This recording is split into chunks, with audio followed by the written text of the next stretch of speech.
Hello दोस्तों, स्वागत है आपका हमारे यूट्यूब चैनल स्टडी सर्कल पे। आज हम लोग बिहार एसएससी के लिए मैथ्स के टेस्ट सीरीज को लेकर आए हैं। आज हम लोग प्लेटफॉर्म का टेस्ट सीरीज 1 को देखेंगे। तो चलिए देखते हैं आज का पहला क्वेश्चन। पहला क्वेश्चन कह रहा है यदि x में 39 तत्व हैं, y में 22 तत्व हैं और x और y दोनों में 11 तत्व हैं, तो x या y में कितने तत्व होंगे। ठीक है, कह रहा है कि देखिए इसको आप दो तरीके से बना सकते हैं, एक तो डायग्राम के थ्रू और एक फॉर्मूला के थ्रू। तो जो फॉर्मूला हम लोग जानते हैं उसको देखिए क्या है, नंबर ऑफ एलिमेंट है ना। ए एक्स में कितना एलिमेंट दे रखा है 39, ठीक है। फिर वाई में कितना एलिमेंट दे रखा है 22, और ऐसा एलिमेंट जो दोनों में कॉमन है, यानी एक्स इंटरसेक्शन वाई, ये जो साइन है आपका, ये कॉमन का साइन होता है ना, वो दे रखा है आपको 11। ठीक है, तो हमसे पूछा गया है कि ऐसा एलिमेंट जो या तो ए में हो या बी में हो, मतलब या तो एक्स में हो या बी में हो, एक्स में हो या फिर वाई में हो। तो उसके लिए हम लोग क्या करते हैं, ऐसा एक्स यूनियन वाई को लिखते हैं। ये रिप्रेजेंट करता है ऐसा एलिमेंट जो या तो एक्स में है या फिर वाई में है।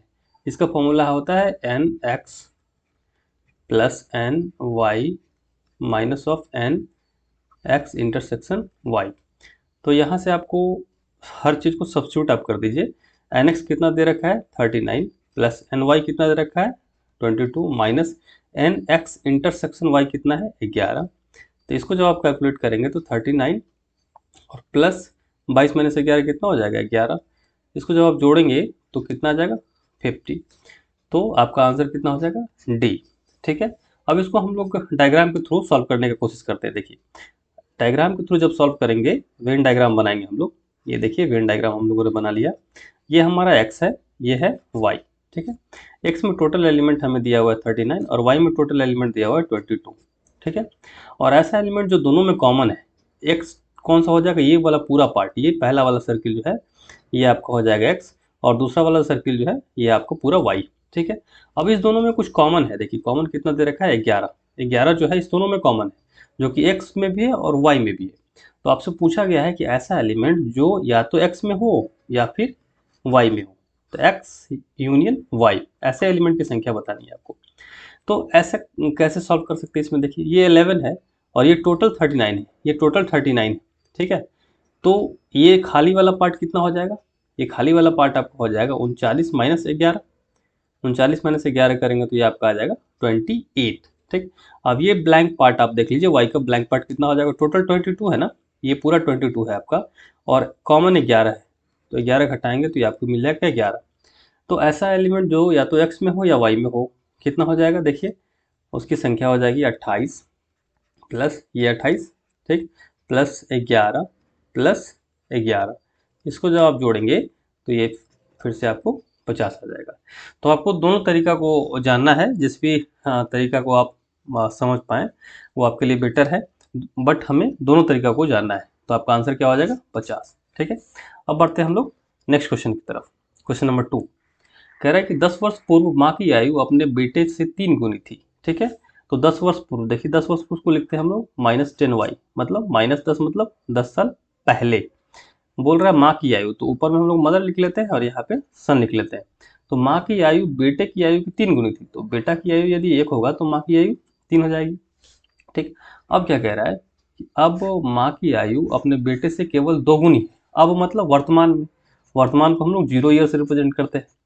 अब जो है माँ की आयु बेटे की आयु की दुगुनी है, तो बेटा का यदि 1 होगा तो माँ का 2 होगा।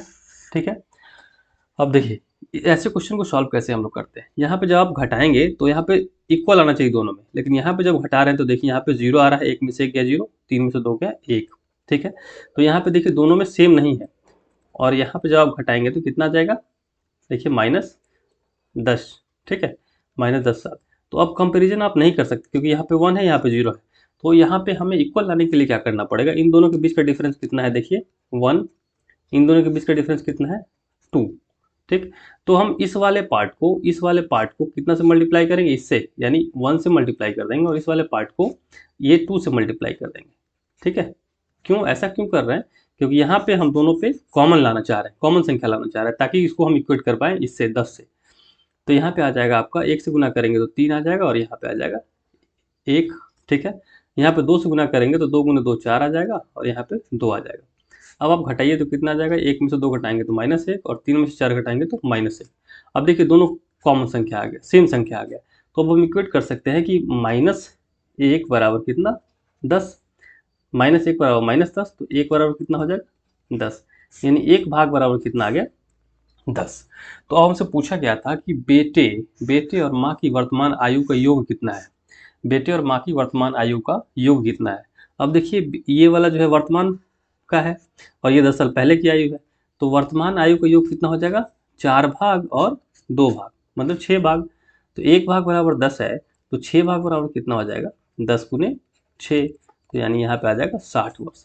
तो माँ और बेटे की वर्तमान आयु का योग कितना हो जाएगा, 60 वर्ष, यानी आपका आंसर हो जाएगा सी। ठीक है, नेक्स्ट क्वेश्चन की तरफ बढ़ते हैं हम लोग। 3 इंटीरियर डिजाइनर एक कमरे को क्रमशः 6, 4 और 3 दिनों में डिजाइन कर सकते हैं। ठीक है, यदि वे एक साथ काम करने का निर्णय लेते हैं तो वे कमरे की डिजाइनिंग कितने दिनों में समाप्त कर लेंगे। 3 इंटीरियर डिजाइन, मान लीजिए एक 6 दिन में समाप्त करता है, एक 4 दिन में समाप्त करता है और तीसरा जो है 3 दिन में समाप्त करता है, यदि वो अकेले काम करे तो। अब कह रहा है कि तीनों यदि मिल जाए तो कितने दिन में समाप्त करेंगे। ठीक है, तो ये आपका जो होता है ये समय है ना, मतलब अकेले यदि काम करें तो 6 दिन में, 4 दिन में, 3 दिन में फिनिश कर देंगे काम को।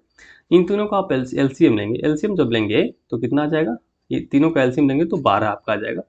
जो बड़ी वाली संख्या है ना उसका आप मल्टीपुल भरिए और ऐसा पहला मल्टीपुल जो अन्य दोनों संख्या से कट जाए वो आपका एलसीएम होता है।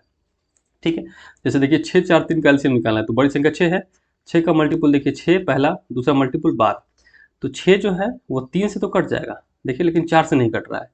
तो नेक्स्ट आगे बढ़ते हैं हम लोग, 12 जो है 4 से भी कट जा रहा है, 4 3 12 और 3 से भी कट जा रहा है, तो ये वाला आपका हो जाएगा एलसीएम। ठीक है, अब 12 में 6 से भाग दीजिए तो ये 12 क्या है आपका, ये 12 जो होता है वो हो जाता है कुल काम, ये 12 जो होता है वो कुल काम हो जाता है। अब 12 में 6 से भाग दीजिए तो कितना आ जाएगा, 2, 12 में 4 से भाग दीजिए तो यहाँ पे आ जाएगा 3, 12 में 3 से भाग दीजिए तो ये आ जाएगा 4।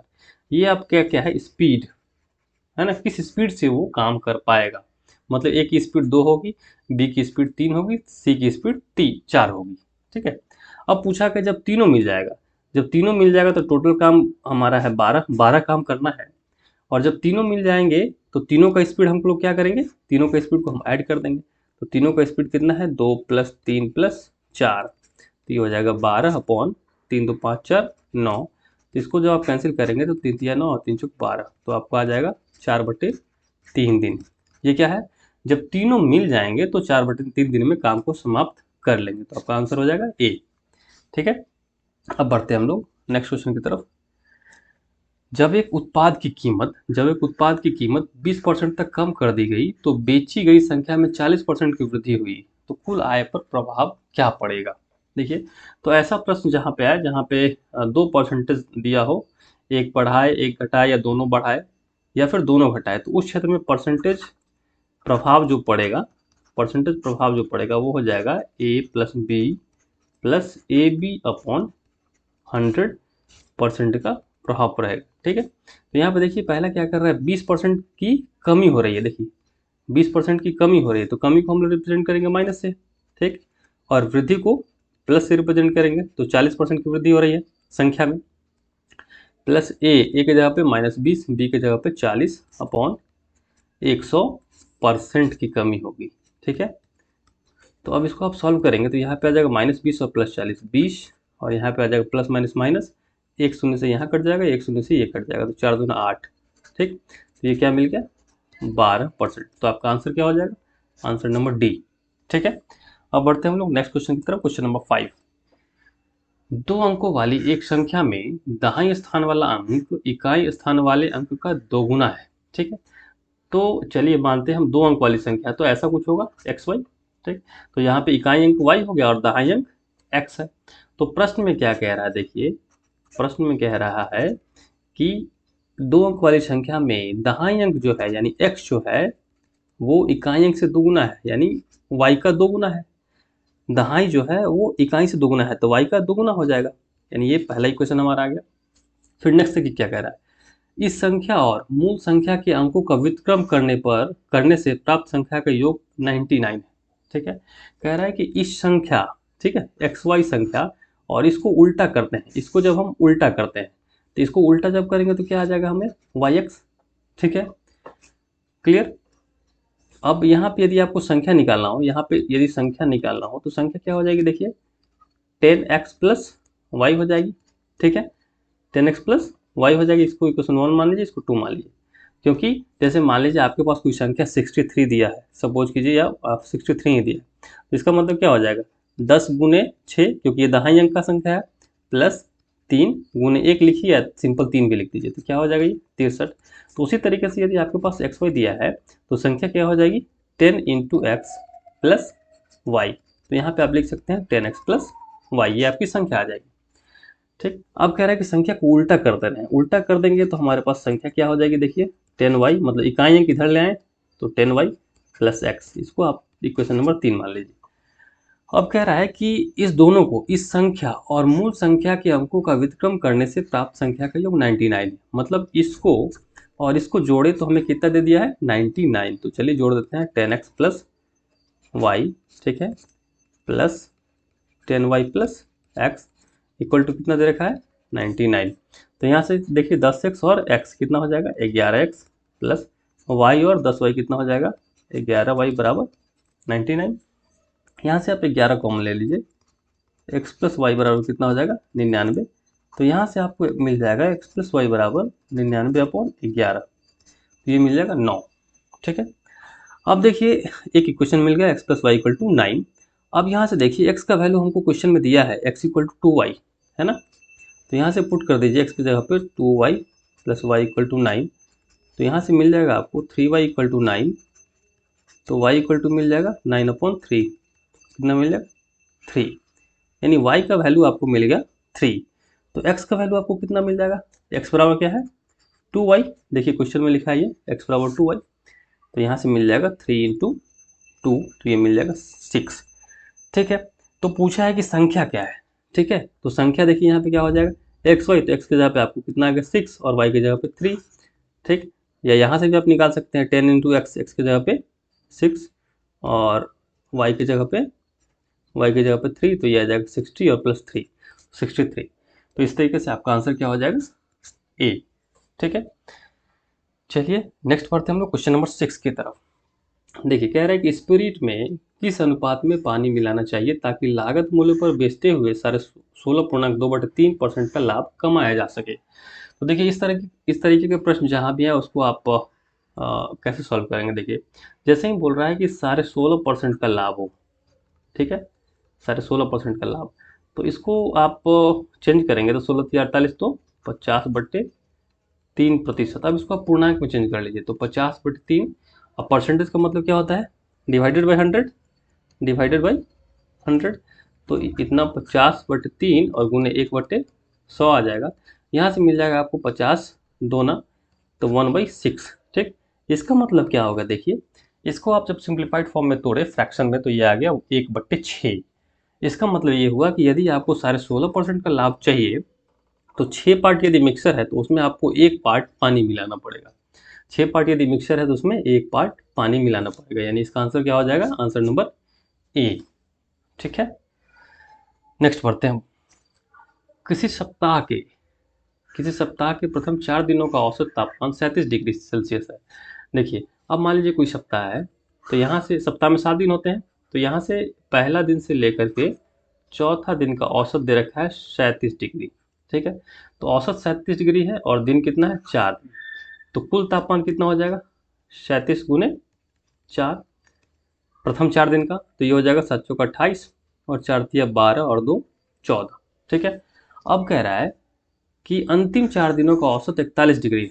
अंतिम 4 मतलब कि 4 से यहाँ बढ़ेंगे तो 3 ही दिन होगा, ठीक, यानी अंतिम 4 कहने का मतलब यहाँ से आपको यहाँ तक का लेना होगा, ठीक। ये अंतिम 4 दिन है, इसका औसत दे रखा है आपको 41, ठीक है। तो एक दिन तो देखिए दोनों में कॉमन है, ये वाला दिन दोनों में कॉमन है, तो ये अंतिम 4 दिन का तापमान का योग कितना हो जाएगा 41 औसत है, 41 गुने 4, तो 4 का 4, 4 चौका 16, ठीक है। अब जब हम जोड़ेंगे इस दोनों को जब जोड़ेंगे, ठीक है, तो क्या मिल जाएगा हमको 1 से 7 तक का, लेकिन एक दिन जो होगा बीच वाला 3 से 4 दिन का वो 2 बार आ जाएगा। ठीक है, तो अब देखते हैं हम लोग क्वेश्चन में आगे क्या कह रहा है। यदि पूरे सप्ताह का औसत तापमान 39 डिग्री है, ठीक, तो पूरे सप्ताह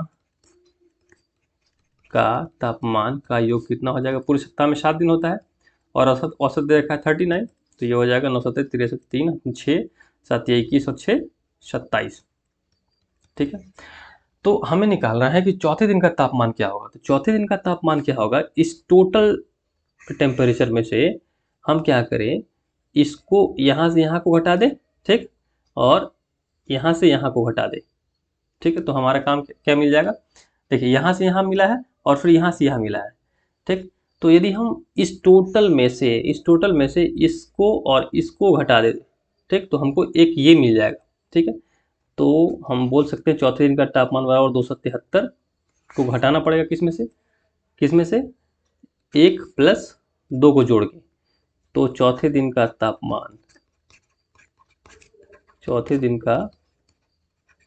तापमान जो हो जाएगा वो हो जाएगा 1 + 2 और -3। क्यों, क्योंकि 1 + 2 में देखेंगे इसमें और इसमें देखेंगे तो ये वाला पार्ट 2 बार है। ठीक है, तो यदि हम दिस प्लस दिस में से ये पूरा 7 दिन वाला घटा दे तो हमको चौथे दिन का तापमान मिल जाएगा इकलौता। तो 148 + 164 - 273। क्यों, क्योंकि इसमें जो है चौथा दिन 2 बार है। इसमें जो चौथा दिन 2 बार है, इसमें देखेंगे आप तो चौथा दिन 2 बार है इसमें, और इसमें चौथा दिन 1 बार, और इसमें चौथा दिन 1 बार, और इसमें चौथा दिन 1 ही बार है। तो इस दोनों को जोड़ेंगे तो चौथा दिन 2 बार आ जाएगा, और 1 बार जब घटा देंगे तो हमको चौथा दिन 1 बच जाएगा। तो जोड़िए आप इसको, तो 8 4 12, 6 4 10 11, और यहाँ पे 3 आ जाएगा -273।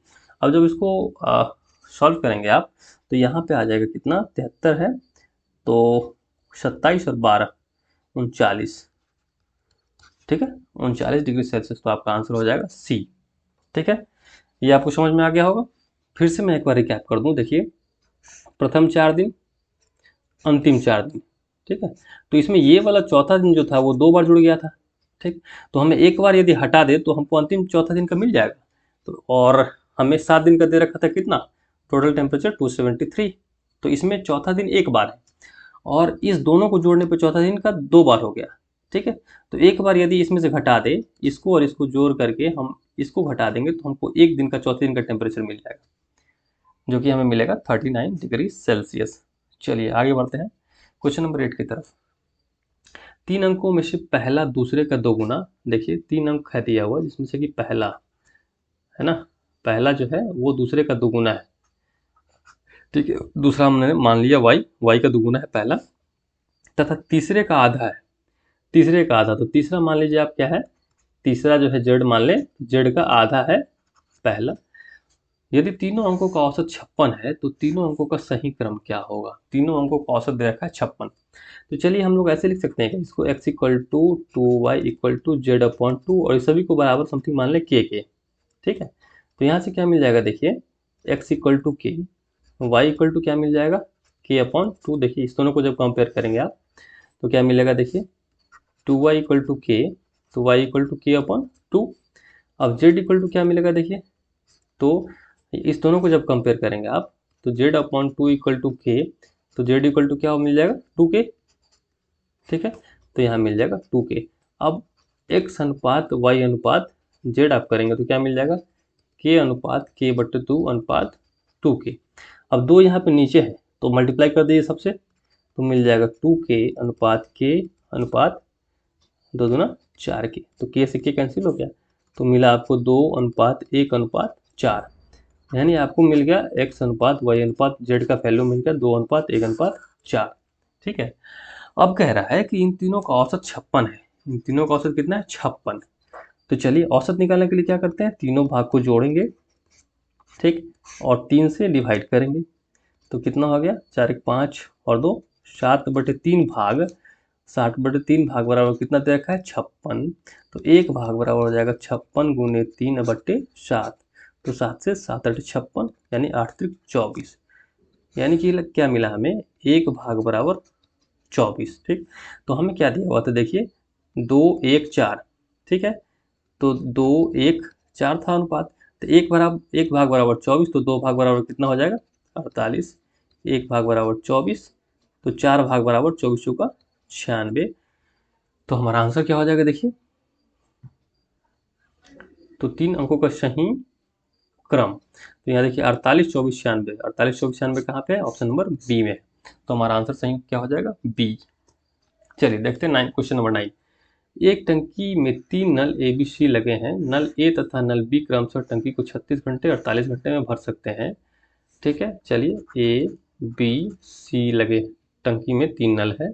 ए भर सकते हैं 36 घंटे में, बी भर सकते हैं 48 घंटे में। ठीक, तथा नल सी टंकी को 24 घंटे में खाली कर सकता है। यदि तीनों नल एक साथ खोल दिया जाए तो टंकी कितने समय में भर जाएगी।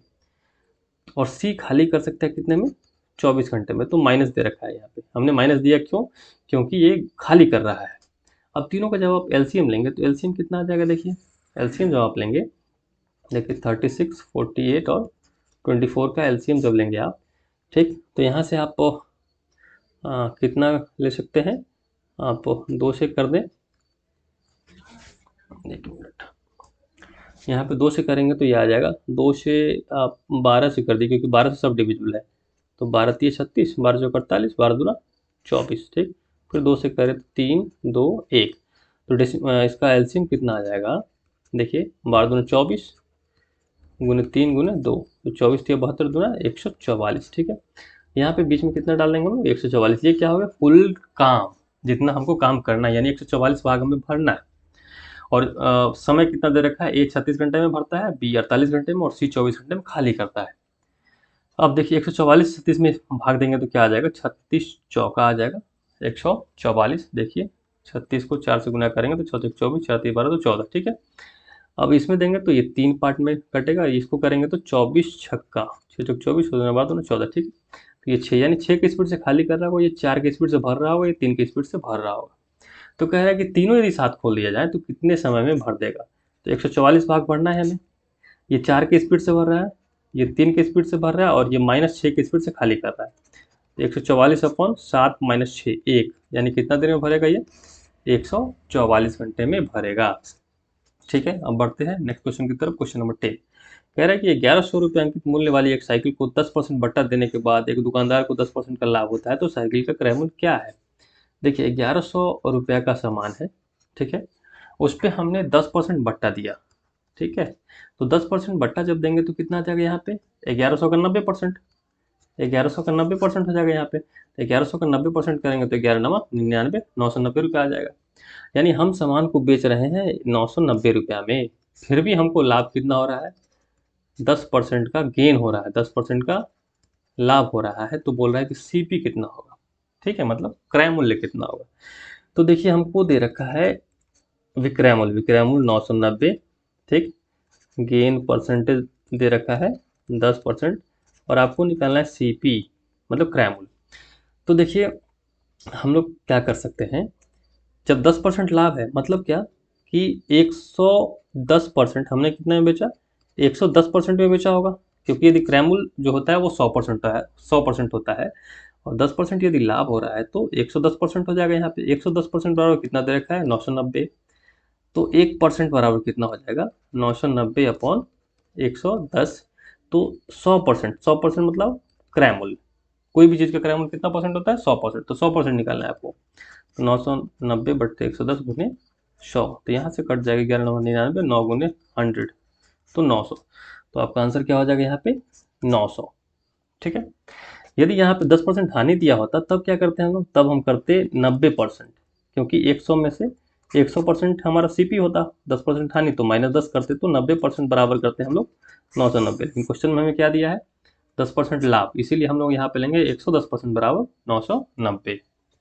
नेक्स्ट क्वेश्चन देखिए, 625 और 0 का महत्तम समापवर्तक निम्न में से किसके बराबर है।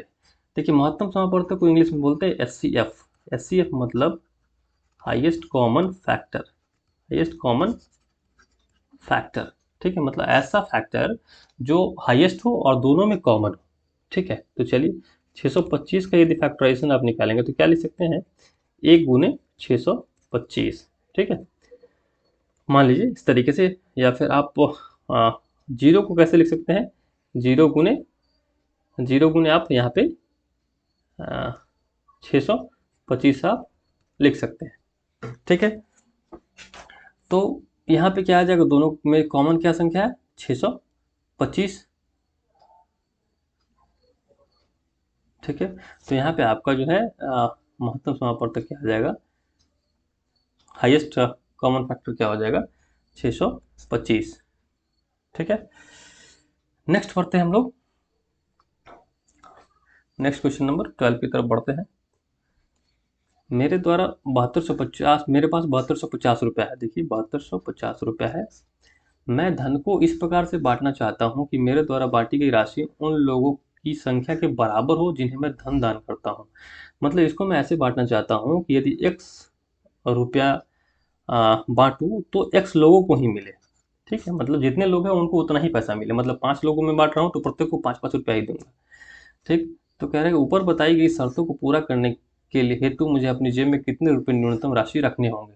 ठीक है, तो उसके लिए क्या हम लोग कर सकते हैं कि सबसे पहले इनका हम एलसीएम ले लें, इनका हम वर्गमूल निकाल लें। तो वर्गमूल निकालने के लिए दो दो पेयर हम लोग ऐसे करेंगे, तो 8 8 64 यहाँ पे आ जाएगा, यहाँ पे आ जाएगा 6 2 8। ठीक है, और 5 0 8 8 16, यहाँ पे 5 देते हैं तो 25 56 30 तो 32, और 5 इकाई 5 और 2 7, 6 से करके हम लोग देखते हैं। तो 6 4 36 3, 6 4 36 3 39, 3 6 इकाई 6 और 3 9, 50 25 56 30 तो 32, 5 इकाई 5 और 3 8, 825। देखिए तो यहाँ से 5 में हो जाएगा, तो यहाँ पे आ जाएगा 825, तो यहाँ पे बच जाएगा 25। मतलब यदि मैं प्रत्येक को 85 रुपये देता हूँ, प्रत्येक को 85 रुपये देता हूँ, तो हमें 25 रुपये बच जाएंगे। मतलब हम लोग 7250 का वर्गमूल निकालेंगे तो इस तरीके से आएगा।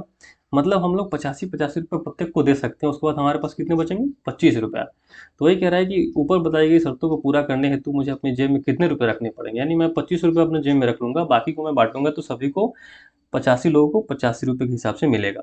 ठीक है, नेक्स्ट देखिए, एक कार, एक ट्रेन और एक बस की चाल का अनुपात 6:7:5 है। 6:7:5 है। ठीक है, कार, बस और ट्रेन की औसत चाल 96 किलोमीटर प्रति घंटा है। इन दोनों का औसत चाल जो है वो क्या है, 96 किलोमीटर प्रति घंटा। तो औसत चाल निकालने के लिए क्या करेंगे हम लोग, तीनों भाग को जोड़ देंगे, और चूंकि 3 भाग है तो 3 से डिवाइड कर देंगे। इसको बराबर हम लोग कर देंगे 96 के, तो 6 7 13 5 18/3 बराबर 96। तो एक भाग बराबर क्या हो जाएगा, देखिए 96 गुने 3/18, 3 छक 18, 6 से काटेंगे तो 16, यानी एक भाग बराबर मिल गया हमें 16। ठीक, अब कह रहा है कि कार और ट्रेन की औसत चाल। ठीक है, तो कार और ट्रेन कितना है, देखिए कार और ट्रेन, तो कार और ट्रेन का अनुपात कितना है, 6:7।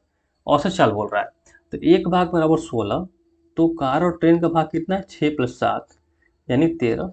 तो 13 भाग बराबर कितना हो जाएगा, 16 गुने 13।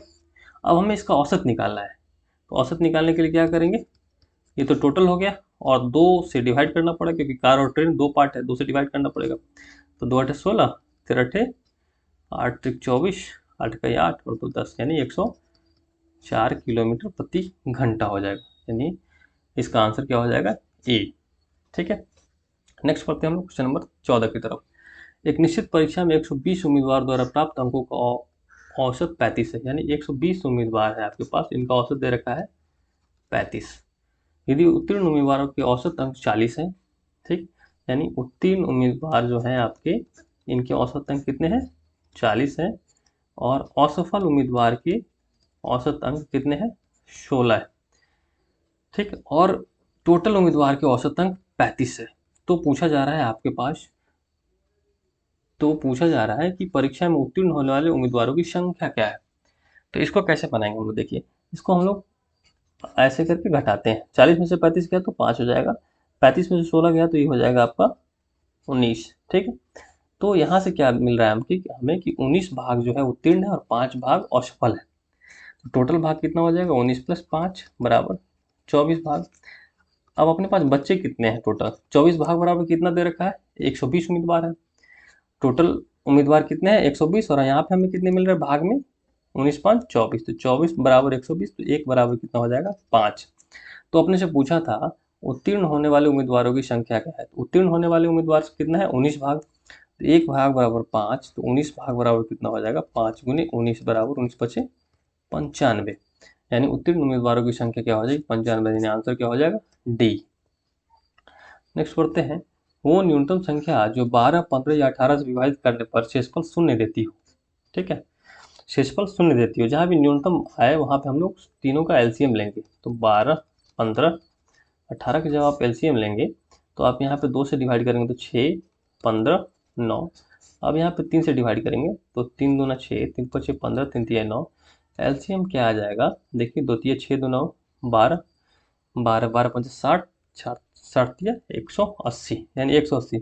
अब कहने का मतलब ऐसा संख्या जो 180 या 180 का गुणज हो, 180 या 180 का गुणज हो, 18 तक 54 180 का गुणज हो, वे सभी जो होंगे यदि इनसे डिवाइड करें 12 15 18 से तो शेषफल शून्य होगा। तो हमें आंसर में देखना होगा 180 है क्या, 180 नहीं है। नेक्स्ट बढ़ते हैं हम लोग, तो 360, तो 360 है क्या, हाँ है 360, ऑप्शन नंबर सी में है, यानी हमारा आंसर क्या हो जाएगा option number C 360।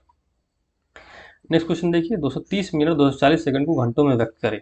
230 minute plus 240 second, तो 240 सेकंड को पहले आप मिनट में बदल लीजिए, तो 60 से डिवाइड करेंगे तो 6 चौक 24, यानी ये हो जाएगा आपका 4 मिनट, तो टोटल कितना हो जाएगा 234 मिनट। अब इसको घंटा में व्यक्त करना है, तो घंटा में व्यक्त करने के लिए क्या करेंगे 60 से डिवाइड कर दीजिए, तो ये आपका कितना आ जाएगा 60, 6 चौक 24, तो ज़्यादा हो जाएगा 240, तो 6 3 18, ठीक। उसके बाद कितना बच जाएगा आपके पास 180 और 234, ठीक है, घटाएंगे तो मिल जाएगा हमें 20 और 34 कितना 54, तो 3.54 हम 7 लिख सकते हैं। इसको जब आप इसको आप जब ब्रेक करेंगे तो आपको इतना आएगा। अब 54 और 60 को कैंसिल आउट कीजिए, तो आपको क्या मिल जाएगा 6 से काटिए, 6 54 और 6 से 6 दाई 60, ठीक है, तो ये आ जाएगा आपको 3.9/10, ठीक है, क्लियर है। तो यहाँ पे आंसर आपको हो जाएगा डी।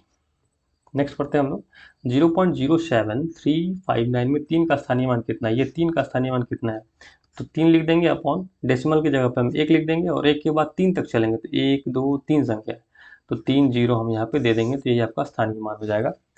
कैसे हमने निकाला, जो संख्या है उसको लिख दिया, डेसिमल के बदले में 1 डाल देंगे, और 3 तक कितना संख्या है 1 2 3, तो हम लोग यहाँ पे 1 2 3 लिख देंगे, यानी आंसर हो जाएगा आपका सी।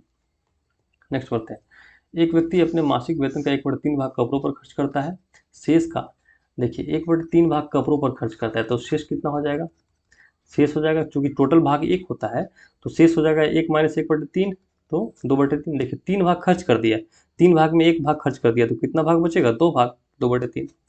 अब कह रहा है कि शेष का 1/5 भाग खाने पर खर्च करता है। अब खाना पर देखिए, खाना पर कितना किया, शेष का 1/5, ठीक।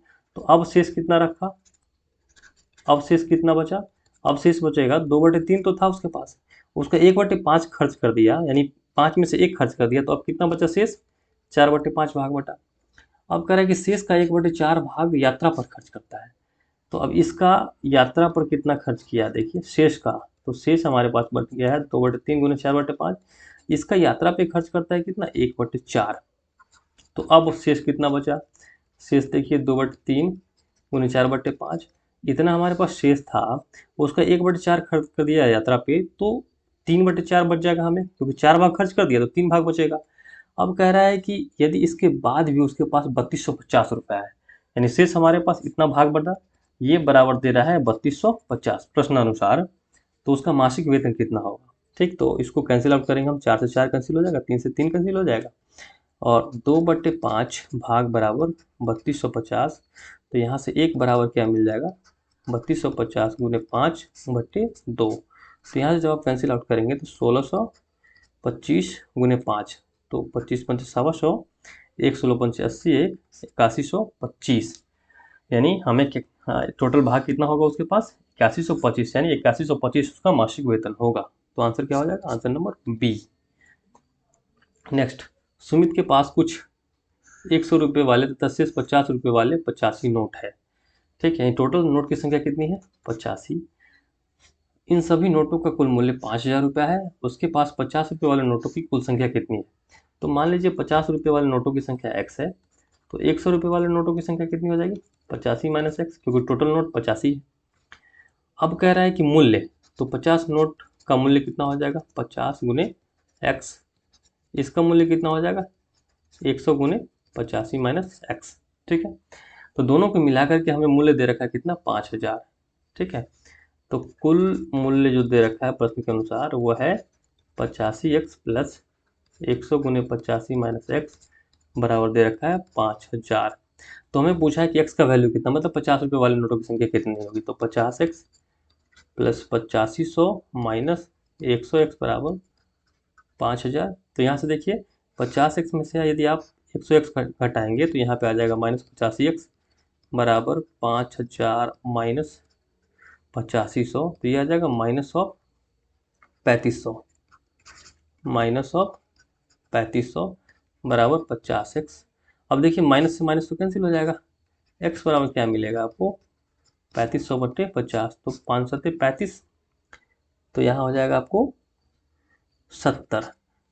ठीक है, क्या मिल गया आपको, x का वैल्यू 5 सत्ते 35, तो 70 नोट, यानी 50 रुपये वाले नोट कितने हैं हमारे पास, 70। तो पूछा है आपसे 50 रुपये वाले नोटों का कुल मूल्य कितना होगा। तो कुल मूल्य कितना है, देखिए कुल मूल्य 50 रुपये वाले नोटों की संख्या क्या है, 50x, तो 50 गुने 70, तो ये मिल जाएगा 3500। ठीक है, तो आंसर आपको हो जाएगा सी। नेक्स्ट बढ़ते हैं, पानी से भरे एक बर्तन का कुल भार 40 किलोग्राम है। पानी से भरे एक बर्तन का कुल भार 40 किलोग्राम है। पानी से आधा भरे हुए बर्तन का भार 30 ग्राम है, तो खाली बर्तन का भार क्या होगा। ठीक, अब जब पानी से भरा है कोई बाल्टी, देखिए पानी से भरा है कोई बाल्टी है, ठीक, तो इसमें किसका किसका भार होगा, पानी का भार होगा प्लस बाल्टी का भार होगा, वो दोनों मिला के कितना दे रखा है, 40 किलोग्राम। तो बाल्टी का भार हम लोग मान ले x, पानी का भार मान लेते हैं y, तो बराबर 40। अब दूसरा कह रहा है कि यदि पानी से आधा भरा हुआ है, तो पानी से आधा भरा हुआ है तो y/2 हो जाएगा। ठीक, और बाल्टी का भार तो वही रहेगा, वो मिला के 30 दिया है। तो बोल रहा है कि खाली बर्तन का भार कितना होगा, यानी बर्तन का भार कहने का तो बाल्टी का भार। तो घटा दीजिए आप, तो यहाँ माइनस कर दीजिए, यहाँ माइनस कर दीजिए, यहाँ माइनस कर दीजिए, तो y माइनस y/2। ठीक, और प्लस एक्स एक्स कैंसिल हो जाएगा, तो यहाँ पे 0 मिल जाएगा, इक्वल टू कितना हो जाएगा, 10। तो y माइनस y/2 बराबर y/2 बराबर 10, तो y बराबर 20। यानी किसका मान मान मिला, यानी पानी का वैल्यू मिला। यानी पूरा बाल्टी यदि भरा है तो पानी का भार 20 है। तो अब पहले वाले में डाल दीजिए इक्वेशन में वैल्यू y का, तो y plus X equal to 40, यहाँ पे 20 हो जाएगा, x इक्वल टू 40, तो x बराबर क्या हो जाएगा, 40 माइनस 20 बराबर 20, यानी बाल्टी का भार कितना होगा, 20 किलोग्राम। ठीक है, नेक्स्ट बढ़ते हैं हम लोग क्वेश्चन नंबर 21 की तरफ। यदि एक फल विक्रेता 100 केले को बेचकर 20 केले के मूल्य के बराबर लाभ कमाता है, तो उसका लाभ क्या है। ठीक है, देखिए 100 किलो को बेचता है, तो विक्रय कितना है, 100 केला है, लाभ कितना है, लाभ है 20 केला। ठीक है, तो क्रय मूल्य क्या हो जाएगा इसका, देखिए क्रय मूल्य तो हो जाएगा 100 माइनस 20, यानी 80 केला। ठीक है, क्रय मूल्य कितना हो जाएगा, 80 केला। तो हमें बताना है कि लाभ, उसका लाभ प्रतिशत पूछा है, तो लाभ प्रतिशत बराबर क्या हो जाएगा, लाभ बटे क्रय मूल्य गुने 100। तो लाभ है हमारा कितना, 20 केला, क्रय मूल्य 80 है, इसको 100 से गुना कर देंगे, 20 चौक 80, 4 से काटेंगे तो 25, यानी इसका हमें कितना मिल जाएगा, 25% लाभ मिलेगा, यानी आंसर आपका हो जाएगा डी। नेक्स्ट बढ़ते हैं, इतना के बराबर, ये किसके बराबर, देखिए 27 पूर्णांक आपको दे रखा है 2/3 गुने 81 का पावर 3/4 भागा 3 का पावर -5। अब देखिए इसको हम लोग ये देखेंगे, आप यदि गौर करेंगे तो सब 3 का पावर है, तो 3 का पावर यहाँ पे कितना हो जाएगा, 3 3 होती है 27 गुने 2/3 गुने 81 का 3 का पावर 4 हो जाएगा। अब घात मल्टीप्लाई हो जाएगा, डिवाइडेड बाई, तो डिवाइडेड को आप मल्टीप्लिकेशन में चेंज करेंगे तो ये आ जाएगा 1/3 का पावर -5। ठीक है, या आप इसको रहने दें, या अब इसे मैं डिलीट कर देता हूँ, वही चीज़ लिख देता हूँ मैं फिर से। इसे मैं वैसे ही लिखता हूँ, डिवाइडेड बाई 3 का पावर 5 है तो आप इसको लिख सकते हैं 1/3 का पावर 5। क्यों? देखिए एक्स का पावर यदि -m रहता है तो इसको हम लिख सकते हैं 1/x⁻m, ऐसा लिख सकते हैं। यहाँ से मिल जाएगा 3 का पावर, 3 से 3 कैंसिल 2, यहाँ से मिल जाएगा 3 का पावर 4 से 4 कैंसिल तो 3 divided by 1/3 to the power 5। तो यहाँ मिल जाएगा 3 का पावर 2 + 3, देखिए घात जुड़ जाता है। अब भागा है तो इसको मल्टीप्लाई जब करेंगे तो नीचे वाला ऊपर चलेगा तो 3 का पावर 5 हो जाएगा। तो यहाँ से क्या मिलेगा 3 का पावर 5 गुने 3 का पावर 5। तो फिर से आप लिख सकते हैं 3 का पावर 5 + 5, क्योंकि यदि आधार सेम हो तो घात जुड़ जाता है। तो 3 का पावर कितना हो जाएगा 10, यानी इसका आंसर हो जाएगा डी। Next question number 23। एक समकोण समद्विबाहु त्रिभुज के क्षेत्रफल 1250 सेंटीमीटर है तो इसके आधार की लंबाई क्या है? देखिए क्वेश्चन दिया है समकोण एंड समद्विबाहु, तो ऐसा होगा कुछ। देखिए समकोण मतलब 90 डिग्री होगा और समद्विबाहु मतलब दो भुजा बराबर होंगे, तो ये दो भुजा बराबर हो जाएंगे। ठीक, तो इसका क्षेत्रफल दे रखा है 1250। तो समकोण त्रिभुज का क्षेत्रफल जो होता है आपका होता है वो 1/2 गुने आधार गुने लंब। ठीक, अब यहाँ पे यदि आधार x है तो लंब भी x है, क्योंकि क्वेश्चन में समद्विबाहु दिया हुआ है, यानी दो भुजा बराबर होगा। तो 1/2 गुने x बराबर दे रखा है हमें 1250। तो x² बराबर क्या हो जाएगा 1250 गुने 2 बराबर 2500। तो x बराबर क्या हो जाएगा √2500, तो ये मिल जाएगा कितना 50। तो यानी ये हो जाएगा 50 और लंब भी हो जाएगा 50। तो आधार की लंबाई कितनी हो जाएगी 50 सेंटीमीटर। तो आपका आंसर हो जाएगा सी। नेक्स्ट क्वेश्चन देखते हैं। यदि ए तथा बी का अनुपात 3:4 है, बी और सी का अनुपात 12:13 है तो ए सी का अनुपात क्या होगा? तो देखिए ऐसे क्वेश्चन को सॉल्व कैसे करेंगे। सपोज कीजिए आपके पास एक्स वाई दिया है और यहाँ पे वाई जेड दिया है, दो अनुपात एक्स वाई है और दूसरा वाई अनुपात, या ऐसे नहीं, एक मिनट। सपोज आपके पास दिया है ए अनुपात बी और दूसरा दिया हुआ है सी अनुपात डी, और तब आपको पूछे कि आप अनुपात बताइए ABCD में, तो कैसे बताएंगे। देखिए तो ऐसा प्रश्न जब भी रहता है ऐसे गुना करते हैं, AC को पहले गुना करेंगे और लिखेंगे AC, फिर BC को गुना करेंगे और लिखेंगे यहाँ पे BC, फिर BD को गुना करेंगे और तब लिखेंगे यहाँ पे BD। तो इस तरीके का आप अनुपात निकाल सकते हैं। तो यहाँ पे देखिए कितना दे रखा है 3:4 और दूसरा दे रखा है 12:13। ठीक है, तो आप मल्टीप्लाई कीजिए 3 को 12 से तो 12×3 36, 4 को 12 से तो 12×4 48, 13 को 4 से तो 13 26, 13 39, 13 चौका 52। तो आपसे पूछा कि ए और सी का अनुपात। ठीक है, तो ए और सी ये वाला हो गया, ये ए है हमारा, ये सी है और ये बी है, ये ए बी सी। तो ए और सी का अनुपात हो गया 36:52। तो इसको आप सिंप्लीफाई करेंगे, कैंसिल जब करेंगे तो आपको देखिए क्या आएगा, 2 से काटिए तो ये मिल जाएगा 18, ये मिल जाएगा 26 × 52, फिर 2 से कटेगा तो 9:13, यानी आप ये आ जाएगा आपको 9:13। तो आंसर आपको हो जाएगा बी। इसको एक और तरीका से आप बना सकते थे। देखिए 3:4 दे रखा है और दूसरा दे रखा है 12:13। तो यहाँ 12 है तो यहाँ भी आप 12 ले आइए किसी तरीके से, ताकि ये दोनों मैच कर जाए हमारा। तो उसके लिए आपको यहाँ पे 3 से गुना करना पड़ेगा। तो 3 से जब गुना करेंगे तो 3 3 9 और यहाँ पे आ जाएगा 12 और यहाँ देखिए 12:13। तो आप इसको लिख सकते हैं 9:12:13। तो डायरेक्टली ए और सी बोले तो कितना है 9:13। ठीक है, तो दोनों तरीकों से आप बना सकते हैं इसको। नेक्स्ट क्वेश्चन नंबर 25 और ये आज का लास्ट क्वेश्चन है। कह रहा है कि निम्नलिखित भिन्नों में से सबसे छोटी भिन्न कौन है? तो ऐसे प्रश्न जब रहेंगे तो आप सबसे पहले अंश और हर का डिफरेंस देखिए। यहाँ पे डिफरेंस कितना है 1 का, यहाँ पे डिफरेंस कितना है, यहाँ पे डिफरेंस देखेंगे तो 7 में 4 गया 3 और 8 83, यहाँ पे कितना है 7, यहाँ पे डिफरेंस देखेंगे कितना है 7 में 6 गया 1 और 5 में से 2 गया, 5 में 3 गया 2, 21। अब इसमें जिसमें सबसे ज़्यादा डिफरेंस होगा वो सबसे छोटा होगा। ठीक है, और जिसमें सबसे कम डिफरेंस होगा वो सबसे बड़ा होगा। तो इसमें सबसे छोटा कौन सा हो जाएगा, सबसे छोटा हो जाएगा ये। क्यों? क्योंकि इसमें सबसे ज़्यादा अंतर है, अंश और हर में सबसे ज़्यादा अंतर है। यदि आपसे पूछे सबसे बड़ा कौन सा होगा तो ऑप्शन नंबर ए हो जाता, लेकिन यहाँ पूछा जा रहा है सबसे छोटी भिन्न कौन है, तो आपका आंसर हो जाएगा बी। ठीक है, तो दोस्तों इस तरीके से हमने आज का प्लेटफॉर्म का पहला मैथ्स का टेस्ट सीरीज फिनिश किया। यदि आपको ये सेशन अच्छी लगी है तो आप लाइक, सब्सक्राइब और शेयर ज़रूर करें। Thank you for watching.